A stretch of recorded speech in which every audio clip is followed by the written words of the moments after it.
Assalamualaikum warahmatullahi wabarakatuh. Selamat sore jelang berbuka puasa pemirsa yang budiman.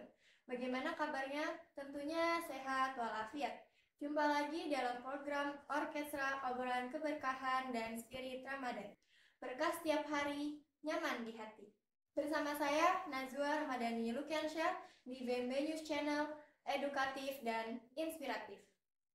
Alhamdulillah, pada jelang berbuka puasa ini telah hadir di studio IBMB News Ustadz Haji Sriono SHMM sebagai Wakil Ketua 4 Basnas Kota Bekasi. Kita akan mengobrol-ngobrol santai dengan topik manajemen zakat.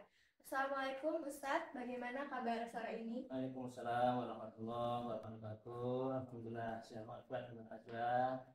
Mudah-mudahan Anda juga sehat. Pemirsa IBMB News, jelang berbuka puasa sudah standby menyimak obrolan kita ini. Silakan Ustadz Haji Sriono untuk menyampaikan hal-hal terkait dengan topik kita kali ini. Baik, terima kasih Mbak Nisa. Bismillahirrahmanirrahim. Assalamualaikum warahmatullahi wabarakatuh. Alhamdulillah hamdan katsiran thayyiban mubarakan fi kama yuhibbu rabbuna wa yarda. Asyhadu an la ilaha illallah wahdahu la syarikalah wa asyhadu anna Muhammadan abduhu wa rasuluhu la nabiyya ba'dah. Allahumma shalli ala Muhammadin wa ala alihi washabihi ajma'in. Wa qad qala Allah ta'ala fil kitabil karim, a'udzu billahi minasyaitonir rajim. Lan tanalul birra hatta tunfiqu mimma tuhibbun. Shadaqallahul adzim. Pemirsa yang budiman, pada kesempatan sore menjelang berbuka puasa ini, izinkan saya menyampaikan tentang manajemen zakat. Bicara tentang zakat, telah diatur dalam Undang-Undang Nomor 23 Tahun 2011 tentang pengelolaan zakat, yang juga telah dikuatkan dalam Peraturan Pemerintah Nomor 14 Tahun 2014 tentang pelaksanaan Undang-Undang 23 Tahun 2011 tentang manajemen zakat, tentang pengelolaan zakat. Terkait dengan manajemen zakat, ada hal yang prinsip yang ingin saya sampaikan, bahwa dalam mengelola zakat ada 3 prinsip, 3 aman. Pertama adalah aman syariah, yang kedua aman regulasi, dan yang ketiga aman NKRI. Itulah prinsip dalam mengelola zakat yang berlaku di negara kita. Yang kedua, ada beberapa asas dalam manajemen zakat. Pertama adalah berdasar syariat Islam. Yang kedua, harus amanah. Yang ketiga, asas manfaat. Yang keempat, keadilan, kepastian hukum, terintegrasi, dan akuntabilitas. Itulah asas-asas yang berlaku dalam mengelola zakat di negara kita ini. Terkait dengan 3 prinsip tadi, pertama adalah harus dipastikan aman secara syar'i. Dalam konteks mengelola zakat, ada satu surah dari Allah yang memberikan petunjuk bagi kita ketika mengelola zakat adalah bisa kita murajaah dalam surah 9, surah At-Taubah ayat 103 dan ayat 60. Saya mulai dari 103 dulu ya Mbak Naswa ya. Ayat 103 itu untuk kami yang di Basnas itu kita sebut dengan ayat tentang pengumpulan zakat. Karena ayatnya bicara a'udzubillahi minasyaitonir rajim. Khudh min amwalihim shadaqatan tutahhiruhum wa tuzakkihim biha washolli 'alaihim. Inna sholataka sayyidahum wal musami'un 'alaihim. Dalam ayat ini tentang zakat, tapi menggunakan istilah sedekah. Jadi sedekah dalam konteks ayat adalah bermakna tentang zakat. Khudh min amwalihim. Ayat ini diawali dengan kata kerja perintah, khud, ambillah. Apa yang diambil? Khud min amwalihim, harta dari mereka para muzaki. Muzaki adalah orang yang berzakat disebut muzaki. Khud min amwalihim, sodakota, zakat dari para muzaki. Untuk apa? Khud min amwalihim sodakatu tahiruhum fatuzakim biya. Untuk membersihkan diri, mensucikan orang yang berzakat dan juga harta serta perilakunya. Jadi pertama itu khud amwalihim. Yang kedua, surah 9 ayat 60 itu bicara tentang prinsip-prinsip pendistribusian dan pendaya zakat. Dia hanya diperuntukkan untuk 8 asnaf. Innamas shadaqatu lil fuqara wal masakin wal amilan 'alaiha dan seterusnya. Itu ada 8 asnaf. Itulah ayat 60 ini disebut dengan ayat pendistribusian dan pendayagunaan zakat.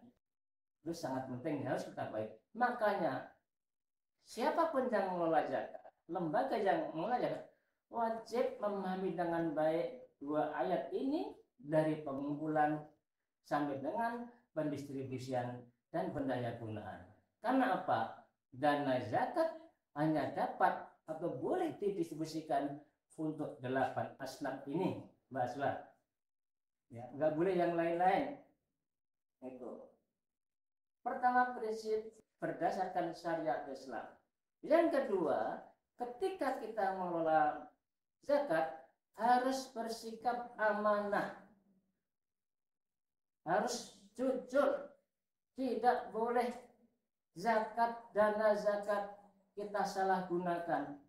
Dana zakat hanya kita kelola untuk kepentingan para mustahik yang tadi disebut dalam surah 9 ayat 60. Yang ketiga adalah selain asas tadi, kedua adalah tentang apa namanya?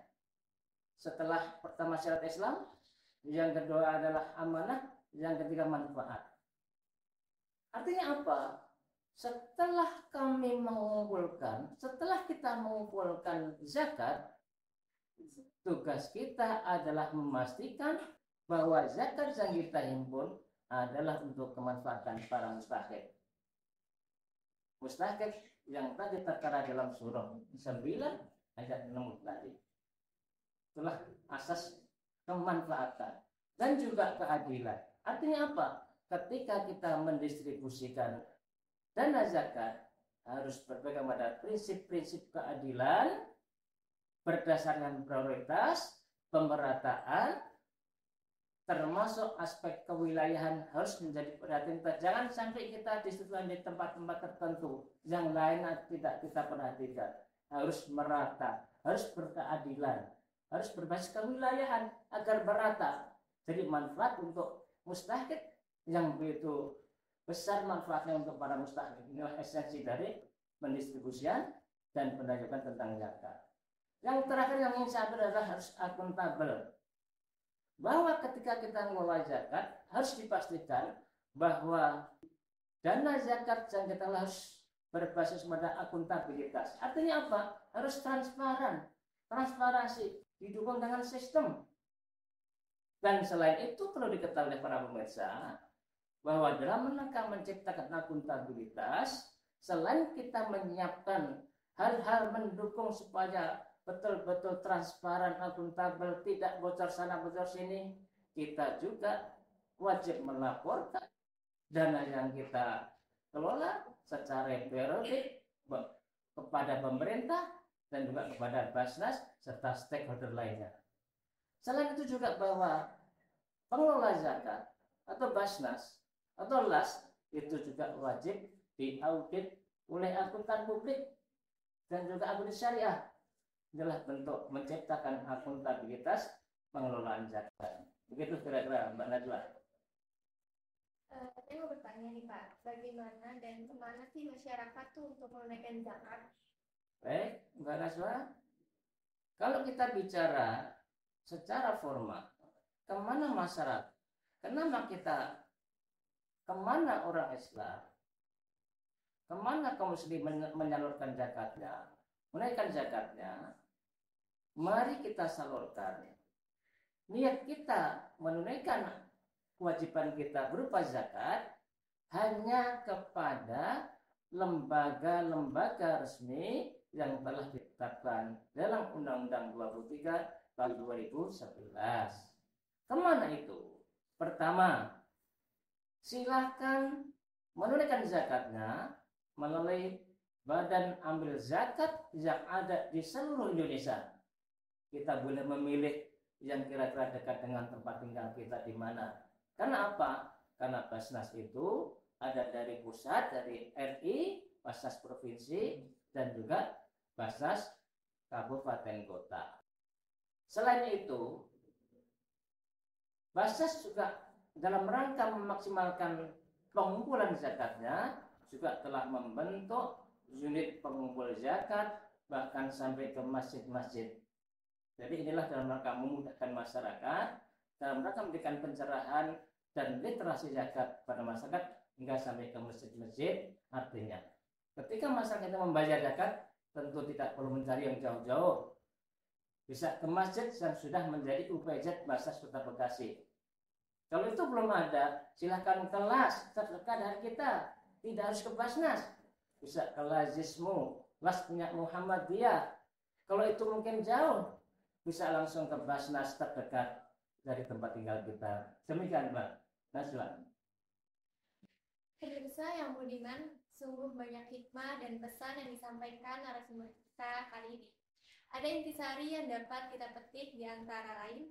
Yang pertama, ketika kita mengelola zakat, kita tuh harus amanah dan juga jujur. Dan yang kedua, zakat itu bermakna sedekah. Pesan dari Ustadz Haji Siono, ada pesan untuk para pemirsa yang sedang menunaikan ibadah puasa?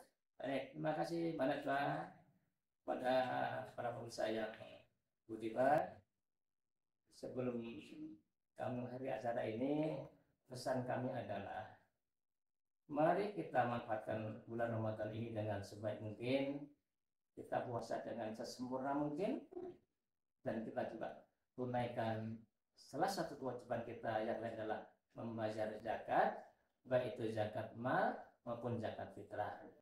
Jangan lupakan kewajiban kita ini, karena baik puasa Ramadan maupun menunaikan zakat, membayar zakat merupakan ibadah yang amat sangat luar biasa, dahsyatnya, pahalanya, fadilahnya di sisi Allah Subhanahu wa taala. Mari kita tunaikan dengan semaksimal mungkin.